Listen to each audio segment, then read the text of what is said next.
said the concept of opening Cuba is fine. Why do you agree with President Obama and disagree with what Senator Rubio just said? I don't really agree with President Obama. I think I'm somewhere in the middle. What I want a much better deal to be made, because right now Cuba is making, as usual with our country, we don't make good deals. We don't have our right people negotiating. We have people that don't have a clue. As an example, I heard recently where the threat was made that they want reparations for years of abuse by the United States, and nobody's talking about it, and they'll end up signing a deal, and then we'll get sued for $400 billion or $1 trillion. All that stuff has to be agreed to now. We don't want to get sued after the deal is made. So I don't agree with President Obama. I do agree that something should take place. After 50 years, it's enough time, folks.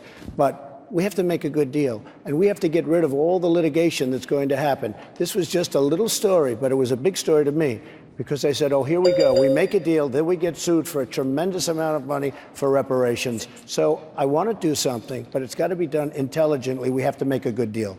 Senator Rubio, I know you want to get in, but just to be clear, Mr. Trump, are you saying that if you were president, you would continue the diplomatic relations, or would you reverse them? I would want to make a good deal. I would want to make a strong, solid, good deal, because right now, everything is in Cuba's favor.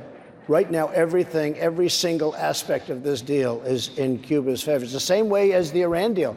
We never walked, all we do is keep giving. We give and give. Mr. Trump, just to be clear, there is an embassy that you would have to decide whether it would be open or whether you would close it. Which would it be? In Havana. I would probably have the embassy closed until such time as a really good deal was made and struck by the United States. All right, first of all, the embassy is the former consulate. It's the same building, so it could just go back to being called a consulate. We don't have to close it that way. Second of all, I don't know where Cuba's going to sue us, but if they sue us in a court in Miami, they're going to lose. Third,